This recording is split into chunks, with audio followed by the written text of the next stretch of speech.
дел и почти в 2 раза больше нарушений среди мигрантов. Миграционный вопрос непростой и требует комплексного решения. Суды Татарстана подвели итоги года. Несмотря на запредельный уровень нагрузки, судейский корпус республики и аппарат судов активно участвуют в общественных мероприятиях. За что судят и почему в судах запредельная нагрузка, расскажет Дмитрий Аринин. В нефтяной столице огромные долги за ЖКХ. Так не бывает. В Альметьевске подвели итоги 2024 года и наградили ветеранов Великой Отечественной войны. Соколову Анатолию Михайловичу присвоено звание «Почетный гражданин» Альметьевского муниципального района. О планах Нефтеграда репортаж Лины Зинатуллиной. Ликвидировали последствия разлива мазута, спасали краснокнижных птиц. Был ветер, снег был, дожди были, шторма были, но мы выходили и работали. В Казань вернулся отряд волонтеров из Черного моря. Я волонтер! Добровольцев встретила Ирина Васильева. Здравствуйте, это новости Татарстана, в студии Алия Хайрудинова и о главном к этому часу.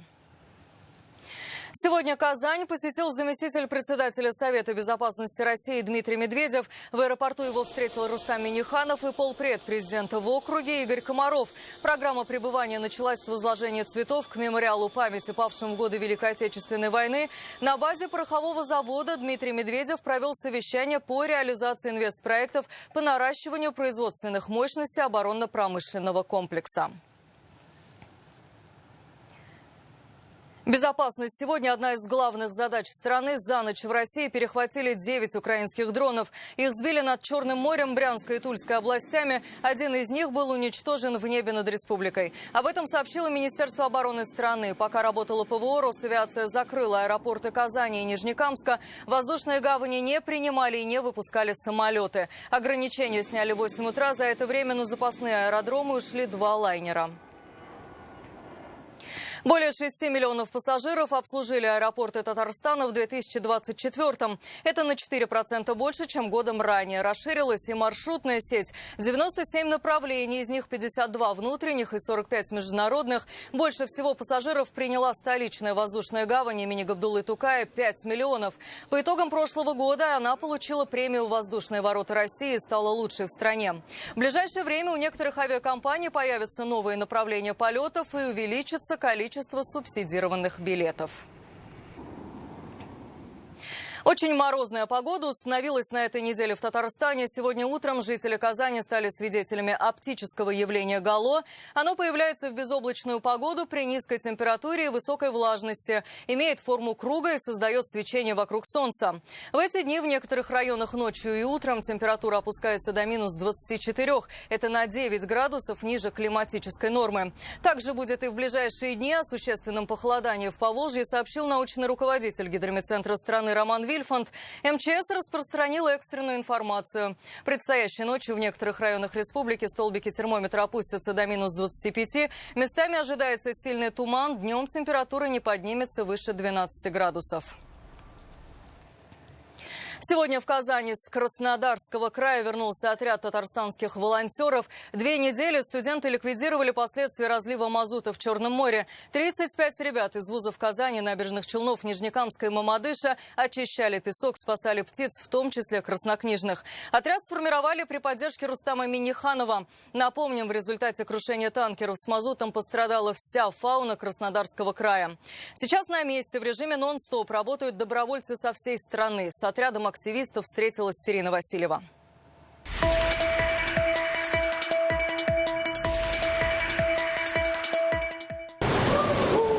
С флагом Татарстана в Казань вернулась большая команда волонтеров. 2 недели они устраняли последствия экологической катастрофы на Черном море. 35 студентов из 8 вузов республики стали добровольцами. Мы работали по 8 часов в сутки. Большая часть отряда – студенты Казанской ветеринарной академии. Анна Албанова и Рената Галимова работали в стационаре. Отмывали чаек, краснокнижных гагар и маленьких поганок от мазута. Ставили им лечащие зонды. Самое трудное, наверное, было это когда птицы умирали, и ты ощущал, что ты не можешь им помочь, но были другие пациенты, если можно так сказать, и приходилось работать дальше. И когда ты видел, как птицы шли на поправку, это воодушевляло. Я набралась огромного опыта по работе с птицей, которого не получила бы нигде в рамках обучения, потому что птица дикая, и это настолько круто, реально, от того, что ты помогаешь. Добровольцы очищали морское побережье от мазута. Его упаковывали в мешки и грузили в машины. Проблема была в том, наверное, что сита были маленькие чаще всего, но мы справлялись. Также был ветер, снег был, дожди были, шторма были, но мы выходили и работали. Отряд сформировали при поддержке Раисы Республики. Ребята имели возможность принять в очень важной миссии, по-настоящему, наверное, экологической катастрофе, к которой подключилось огромное количество жителей нашей страны, неравнодушных жителей. Республика Татарстан является республикой добрых людей, и в очередной раз это подтвердили. Ликвидация ЧС в Краснодарском крае продолжается. Татарстан готов отправить новые группы добровольцев. Сирина Васильева, Алмаз Зиадинов, ТНВ, Казань. Бойцы из Татарстана в зоне СВО получают государственные награды. Кадрами с передовой Рустам Минниханов поделился в своем телеграм-канале. Накануне Дня защитника Отечества продолжаем поздравлять бойцов воинских частей, сформированных в республике, написал Раис. Отличившимся землякам вручили медали ордена за заслуги перед Татарстаном. После церемонии награждения творческая бригада порадовала военнослужащих праздничным концертом. Рустам Минниханов поблагодарил бойцов, самоотверженно исполняющих свой долг перед Родиной. В нефтяной столице Татарстана огромные долги из-за ЖКХ. Премьер Алексей Песошин на итоговой сессии отреагировал емкой фразой «Так не бывает» и поставил жесткие требования. Задолженность альмейцевцев УК и ТСЖ свыше миллиарда рублей. При этом экономические показатели в 2024-м выросли. Средняя зарплата жителей больше 90 тысяч рублей, почти на 20 тысяч превысив среднюю по республике. Соколов Анатолий Михайлович, участник Великой Отечественной войны. Юбилейные медали «80 лет Победы» премьер-министр сегодня вручил 5 ветеранам Великой Отечественной войны. Награду получил фронтовик Анатолий Соколов. Он попал на фронт в 17 лет и прошел путь от рабочего до офицера-моряка. Сегодня ветеран стал почетным гражданином района. Медали получили также труженики тыла Василий Корсаков, Хамза Мансуров, Сахибзян Фаруддинов, жительница блокадного Ленинграда Раиса Чернышова. Премьер отметил, на войну ушли больше 18,5 тысяч альметьевцев. Сегодня мы чтим память тех, кто олицетворяет героизм, стойкость нашего народа, тех, кто храбро сражался на фронтах Великой Отечественной войны, тех, кто самоотверженно трудился в тылу, обеспечивая армию всем необходимым для победы. От имени всех жителей республики выражаю бесконечную благодарность вам за великий подвиг. По итогам 2024-го район в первой пятерке рейтинга социально-экономического развития. Выросли все ключевые показатели, и не только в промышленности и нефтянке.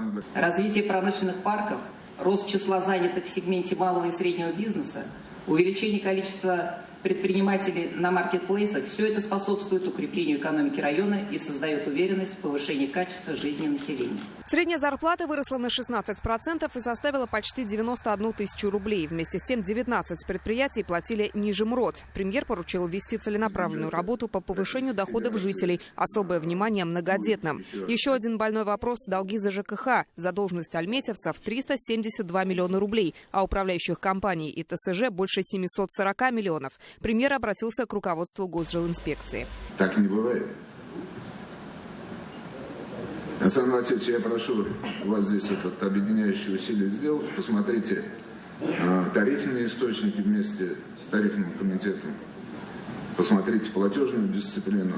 То есть у вас есть все функции для того, чтобы эту ситуацию исправить. За последние 4 месяца произошло сразу несколько крупных аварий на сетях. Обслуживающим предприятиям необходимо своевременно выявлять и устранять дефекты, отметил Алексей Песошин. Он напомнил, по поручению Раиса сформирована республиканская программа модернизации инфраструктуры с годовым фондом в 10 миллиардов рублей. В Альметьевске в текущем году по данной программе планируется выполнить работы на 487 миллионов рублей. 2024 для района ознаменовался долгожданным открытием трассы Алексеевская-Альметьевск. Теперь ждут завершения строительства современного 8-этажного перинатального центра. Ввод жилья сдерживает дефицит мощностей по газу и воде. Нужны новые магистральные сети. Говоря о развитии города, Гюзель Хабуддинова подчеркнула, создание Альметьевской зоны, которая есть в стратегии развития Татарстана до 2030 года, станет новым этапом в жизни Юго-Востока. Лина Зинатульна, ТНВ, Альметьевск. 2027 или 2028 год должен быть пандемическим, заявил Геннадий Онищенко. Какого вируса ждем после пандемии ковид, читайте в интернет-газете «Реальное время». Рустам Минниханов с рабочим визитом побывал в Туркменистане. Раис встретился с президентом Сердаром Бердымухамедовым и председателем Халк Маслихаты Гурбангулы Бердымухамедовым. Рустам Минниханов передал приветствие от Владимира Путина. Обсудили развитие двустороннего партнерства. Сердар Бердымухамедов отметил, Туркменистан придает большое значение сотрудничеству с нашей республикой, как с одним из опорных регионов России. В этом году в Ашхабаде состоится форум, посвященный 30-летию постоянного нейтралитета Туркменистана. Сердар Бердымухамедов пригласил Рустама Минниханова принять участие лично. О конструктивном сотрудничестве Раис Татарстана говорил и с Гурбангулы Бердымухамедовым. На встрече отметили, благодаря большой работе в разных областях двусторонние отношения вышли на новый уровень. Почти в 2 раза в судах Татарстана за год выросло число дел в отношении мигрантов. Нарушают и правила въезда, и нормы пребывания. К административной ответственности привлекли более 100 тысяч жителей зарубежья. Об этом стало известно сегодня на итоговом совещании судов общей юрисдикции. Миграционный вопрос непростой, требует комплексного решения, подчеркнул Рустам Минниханов. Как впервые на посту Верховного суда выступил Азат Гильмудинов. Какая проблема остается главной и как предлагают погасить накал миграционных правонарушений, расскажет Дмитрий Аринин.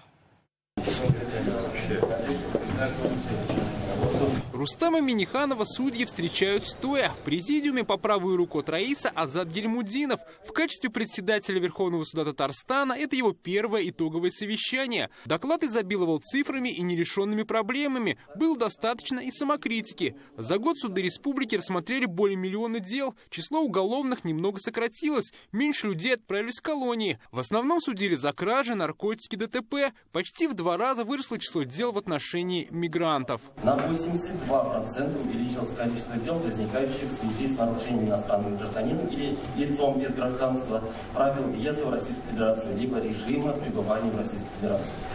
Административному наказанию подвергнуто всего 107 тысяч лиц, в отчетном году взыскано штрафов на 273 миллиона. Рустам Минниханов всегда держит эту тему на особом контроле. В последний раз поднимал вопрос на сессии в Челнах. К вопросу мигрантов, по его мнению, нужно подходить комплексно.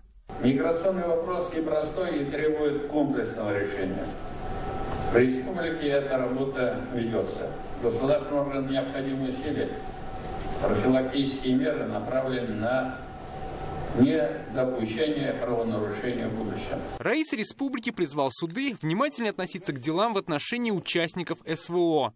Нехватка кадров и высокая нагрузка на служителей Фемиды – одна из главных проблем судебной системы республики. Тяжелее всего приходится мировым судьям. В среднем в месяц каждому приходится рассматривать более 400 дел. Как отмечают, порой из-за того, что некому работать, приходится переносить судебные заседания. Так, за год из аппарата мировых судей уволились более 300 человек. По данным портала «Работа России», здесь предлагают зарплату до 46 тысяч рублей. Как отмечают, негативно влияет не только низкая оплата, но и еще ряд факторов. Текущий кадр среди судей, как показали результаты анкетирования, вызвано различными факторами, включая высокую рабочую нагрузку и профессиональное выгорание. Конечно, наиболее высокий процент опрошенных высказался, конечно, о низком уровне оплаты труда. Как подчеркивают в Татарстане, поддержка мировых судей, то есть первичного звена Фемиды, намного лучше, чем в ряде регионов.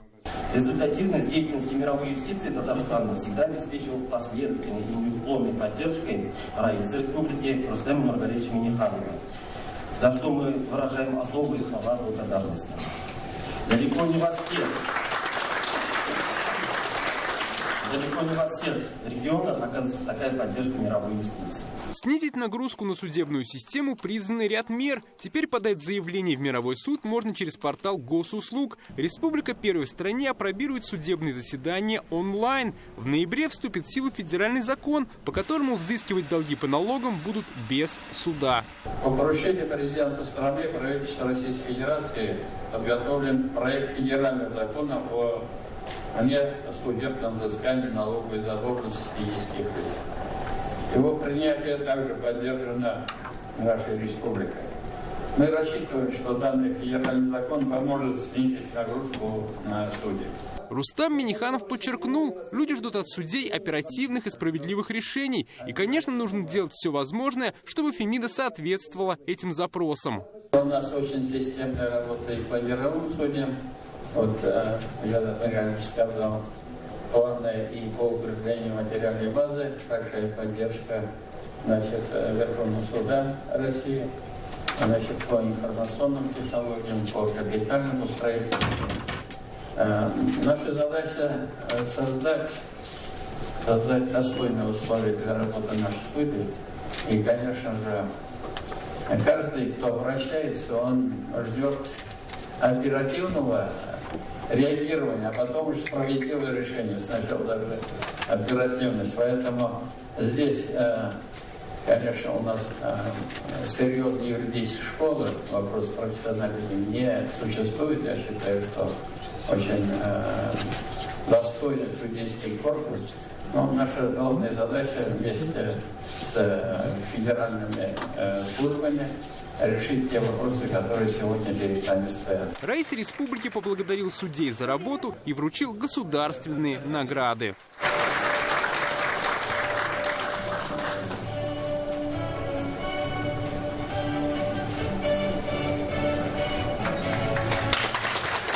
Дмитрий Айринин, Рамзиль Гарипов, ТНВ, Казань. В районах Татарстана продолжают подводить итоги года. В сессии Буинска принял участие руководитель администрации Раис Азгат Сафаров. Перед заседанием он посетил спорткомплекс «Импульс», молодежный центр «Мирас». Также встретился с ветеранами Великой Отечественной войны. Азгат Сафаров вручил юбилейные медали «80 лет Победы» двум фронтовикам – Рауфу Тухватуллину и Кадусу Мулюкову. Награды получили также 7 тружеников тыла – Анвер Кукушкин, Фарида Сайфудинова, Назия Габудинова, Анна Николаева, Химат Бану Хамидуллина, Мусира Вахитова, Сания Абхарова. Азгат Сафаров подчеркнул, сегодня одна из важных задач – отдать дань уважения ветеранам, организовать на высоком уровне мероприятие 80-летия Великой Победы. Первостепенная наша задача – отдать дань уважения всем ветеранам и вот максимально на хорошем организационном уровне провести 80-летие Великой Победы. Безусловно, сохранить память о героях, которые защищали нашу страну в разные исторические периоды. Буинский район вносит большой вклад в экономику республики. Здесь работают крупные предприятия, сахарные, машиностроительные, спиртзаводы. Однако доля малого и среднего бизнеса составляет меньше 20%. Это ниже, чем по Татарстану. По этому показателю Буинск на 29-м месте, по воловому надою молока лишь 17-я позиция. Лидеры по земледелию. Среди задач Азгат Сафаров назвал повышение реальных доходов жителей. Средняя зарплата в Буинском районе 52 тысячи, по республике 72. Также он напомнил о кадровой программе «Батырлар. Герои Татарстана», которая стартовала накануне по решению Рустама Минниханова. Посмотрите в каждом муниципалитете, в каждом сельском поселении, кого вы можете предложить в качестве депутатов, глав сельских поселений, выдвинуть их на работу в муниципальных органах власти района, города. Ну, посмотрите. Такую задачу мы ставим. В связи с высоким износом дорожного покрытия нами направлено обращение на имя Рустама Нургалиевича о выделении денежных средств на ремонт дорог в городе. Письмо не оставлено без внимания. В этом году мы приступаем к ремонту 49 объектов на общую сумму 765 миллионов рублей. В том числе 25 городских улиц будут обновлены. Как развиваются промышленные предприятия, работают соцучреждения и какие вопросы есть у местных жителей, единороссы республики изучали в Тюлечинском районе. Сегодня здесь прошел День Единой России. Во встречах принял участие секретарь партотделения, спикер Госсовета Фарид Мухаммедшин. В молодежном центре Килящак глава парламента вручил паспорта юным гражданам. Затем посетил гуманитарный центр района. Общими силами активистов за все время спецоперации было организовано 29 гуманитарных конвоев. В разговоре с местными партийцами Фарид Мухаммедшин отметил, о работе депутатов разных уровней люди судят прежде всего по исполненным наказам, которые были собраны в ходе выборов. Много есть о чем поговорить, увидеть, перенять. И надо сказать, что в авангарде всех этих добрых дел члены партии «Единая Россия», партийная организация местная. И я уверен, что успехи, которые есть сегодня, они будут также приумножаться и дальше. Не допустить фальсификацию истории. Такую задачу перед собой ставит Союз ветеранов республики в год 80-летия Победы. Главную роль отвели общественным организациям. По мнению Александра Бородина, необходимо сделать упор на сохранение исторической памяти и патриотическом воспитании молодежи. С первых дней СВО ветераны активно поддерживают бойцов на передовой. За прошлый год отправили 60 тонн гуманитарного груза. Сегодня в ДСААФ открыли выставку «Семья героя СВО». Это 13 портретов с родными и близкими бойцов. Автор проекта ветеран Олег Каракулов. Через призму искусства он показал семьи, где выросли герои нашей страны. Сама жизнь выдвинула на сегодня главную задачу – победить фашизм на Украине. Десятки поездок с тоннами гуманитарных грузов, включая технические средства электронной борьбы, маскировочные сети, экипировку, различные материалы, письма школьников, доставлено в зону боевых действий. В этой выставке основной целью мы задались, чтобы показать семьи участников специальной военной операции, наших героев, которые самоотверженно сражались и выполняли свой долг на территории СВО, чтобы показать их боль, их тревогу, то, как они испытывают чувство гордости за своих близких. Сегодня подвели итоги третьего этапа масштабной акции «Охота за легендой» от ТАИФ НК АЗС. Компания разыграла более 2000 призов среди своих клиентов. Главный трофей – автомобиль «Нива Легенд». Поздравляю вас. Спасибо большое. Пусть машина вас радует. Спасибо ТАИФу. Ключи от новой Нивы сегодня вручили Станиславу Евсиенкову. Он обладатель главного приза завершающего этапа акции «Охота за легендой». Победитель более 12 лет заправляется на ТАИФ НК АЗС. Для меня выигрыш был неожиданный. Спасибо организации ТАИФ НК за то, что проводит такие розыгрыши на данных заправках. Все нравится, все устраивает. Качество, месторасположение, сервис. Акция стартовала в августе. Для участия нужно было предъявить карту альтернативы и альтернатива такси при покупке топлива на заправках ТАИФ НК и зарегистрировать чек на сайте акции. Мы разыграли 3 автомобиля «Нива Легенд». Эти автомобили нашли своих счастливых обладателей. Все участники акции остались в любом случае в выигрыше, потому что они заправлялись высококачественным топливом от одного из ведущих производителей нефтепродуктов завода ТАИФ НК. Сегодня также вручали и другие крупные призы. Очень приятно, конечно, что такой сертификат получил. То есть это все реально выиграть. Маркетинговые акции у ТАИФ НК АЗС проводятся регулярно. Подробная информация есть на официальном сайте taifazs.ru и в социальных сетях. Первый в этом году татарстанский матч между «Нефтехимиком» и «Акбарсом» прошел под лозунгом «Между нами химия». Болельщиков знакомили с особенностями химических реакций, учили собирать картины из гранул и не только. В «Нефтехим-арене» фанатов хоккея встречают ходулисты. Решить ребусы приглашает сам Дмитрий Менделеев. Окунуться в мир химии зовет профессор Николя. Посмотрим, когда взорвется. За час до игры болельщики узнали, из чего сделана амуниция хоккеиста. С помощью VR-шлема побывали на нефтехимическом производстве. Провели опыт с крахмалом и йодом. Каждый смог сделать памятное фото в специальной будке. Нижнекамск нефтехим в этом году подготовил развлекательную программу в формате химического квеста. Интересный квест придумали в этот раз. Сделали мы химический опыт. Египетская ночь, все у нас получилось. Прошедшие все локации собирали наклейки и получали призы. Ледянки, лопаты, расчески, книги, сделанные из продуктов татарстанской нефтехимии. Подарки – это изделия из полимеров. Мы эту историю с нефтехимическими матчами будем продолжать. Людям интересно. Ну и, конечно, улыбки детей, которые влюбляются, наверное, в моменте в нефтехимию, потому что нефтехимия, химия – это искусство превращений. Я успел квест сделать, мне очень понравилось. Я взял такую-то расческу, узнал очень много нового. Пока побывали только в фотобудке и там видео виртуальное. Очень понравилось, захватывающе. Татарстанское дерби «Нефтехимик» Акбарс собрал полную арену. Это первая встреча команд в новом году. И прошла она под лозунгом «Между нами химия». Символическим было и начало матча. Первое вбрасывание шайбы сделал главный эколог Нижнекамск нефтехима. В этот день на льду особая химия между игроками, между спортсменами, между болельщиками, между любителями хоккея, между производствами которые находятся в нашем городе. И объединяет их мир нефтехимии. В третьем периоде объявили победителя главного приза с сертификатом на ночную экскурсию. Матч стал победным для нефтехимика. Ликовали все трибуны. Это были новости Татарстана. Заходите в наши группы ВКонтакте, подписывайтесь на телеканал ТНВ и ТНВ Татарща. Здесь вы найдете еще больше информации, сможете посмотреть наши репортажи. Следите за нами и в других соцсетях. Сейчас прогноз погоды с Амирханом Калимуллиным. До встречи.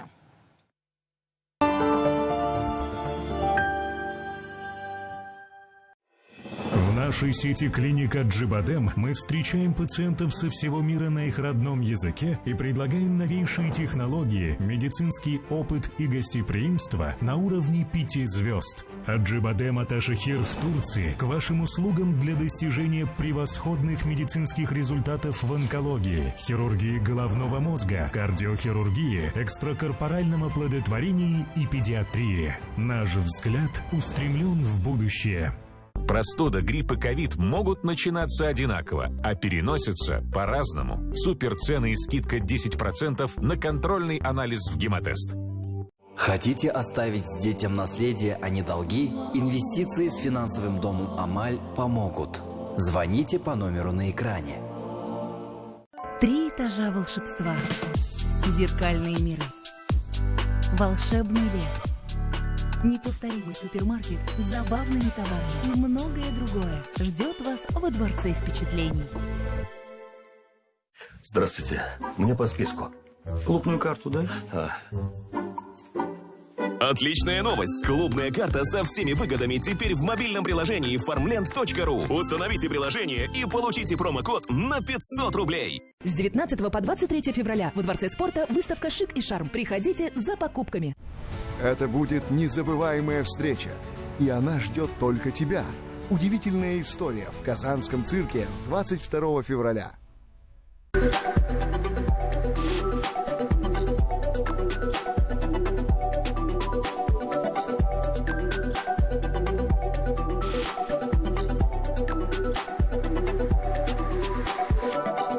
Международная сеть клиник класса А Аджибадем из Турции – это специалисты мирового уровня, новейшие технологии и передовой опыт. 4 марта профессор из Аджибадем, онколог-ортопед Корхан Оскан, проведет бесплатные консультации в городе Казань. Запись по телефону +7 906 111 19 10.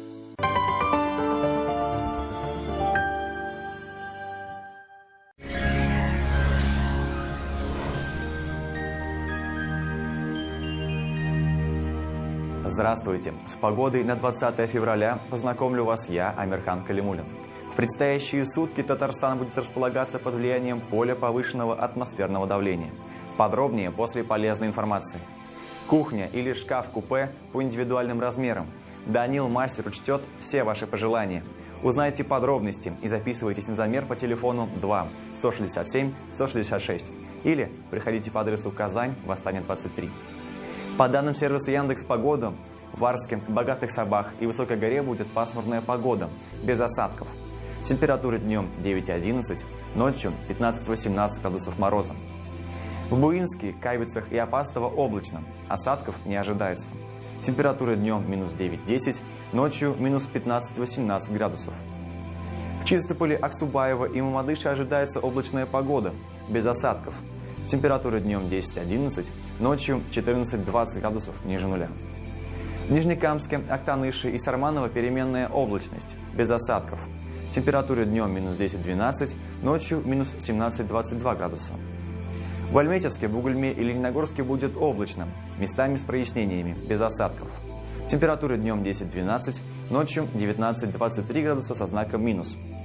Для поддержания здоровья, особенно в зимние месяцы, фабрика здоровых продуктов предлагает вам попробовать свои согревающие чаи, волшебные сиропы и масла, натуральную косметику.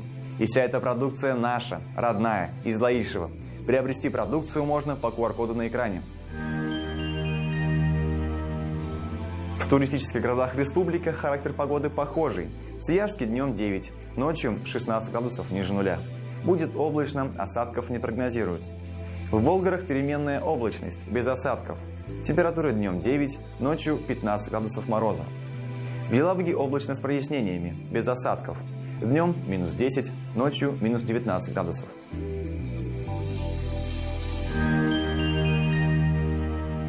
Продажа квартир в жилом комплексе «Новые Горки». В строящихся кирпичных домах с чистовой дизайнерской отделкой и отделкой White Box в окружении Горкинско-Аметьевского парка и шаговой доступности метро «Горки». Узнайте подробности по телефону 2 677 677. Строительная компания «Грань».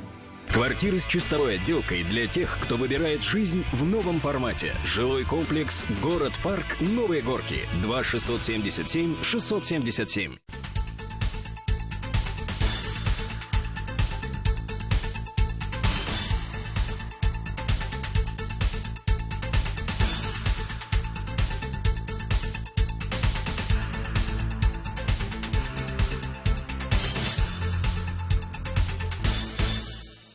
Банк Аверс оказывает весь спектр банковских услуг для частных лиц и корпоративных клиентов.